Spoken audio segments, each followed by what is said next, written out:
ಸ್ಪರ್ಧಾರ್ಥಿಗಳು ಇವತ್ತಿನ ಜಿಕೆ ಪ್ರಶ್ನೆಗಳನ್ನು ನೋಡೋದಾದ್ರೆ ಮೊದಲನೇದಾಗಿ ಪುರಂದರದಾಸರ ಪೂರ್ವದ ಹೆಸರು. ಪುರಂದರದಾಸರ ಪೂರ್ವದ ಹೆಸರು ಏನಪ್ಪಾ ಅಂತಂದ್ರೆ ಇದು ಶ್ರೀನಿವಾಸ ನಾಯಕ. ಶ್ರೀನಿವಾಸ ನಾಯಕ.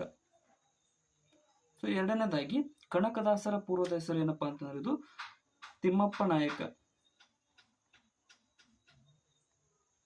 ನಾಯಕವಾಗಿದೆ. ನೆನ್ಪಿಟ್ಕೊಳ್ರಿ, ಸರ್ವೇ ಸಾಮಾನ್ಯ ಎಕ್ಸಾಮ್ದಲ್ಲಿ ಕೇಳ್ತಾರೆ. ಮತ್ತೆ ವ್ಯಾಸರಾಯರ ಪೂರ್ವದ ಹೆಸರು. ವ್ಯಾಸರಾಯರ ಪೂರ್ವದ ಹೆಸರು ಏನಪ್ಪಾ ಅಂತಂದ್ರೆ ಇದು ಯತಿರಾಜ. ಇನ್ನ ಶ್ರೀಪಾದರಾಯರ ಪೂರ್ವದ ಹೆಸರು. ಶ್ರೀಪಾದರಾಯರ ಪೂರ್ವದ ಹೆಸರು ಏನಪ್ಪಾ ಅಂತಂದ್ರೆ ಇದು ಲಕ್ಷ್ಮೀನಾರಾಯಣ. ಲಕ್ಷ್ಮೀನಾರಾಯಣ. ಇನ್ನು ಕೊನೆಯದಾಗಿ ಇಲ್ಲಿ ನಿಮ್ಗೊಂದು ಕ್ವಶನ್ ಇದೆ ನೋಡಿ.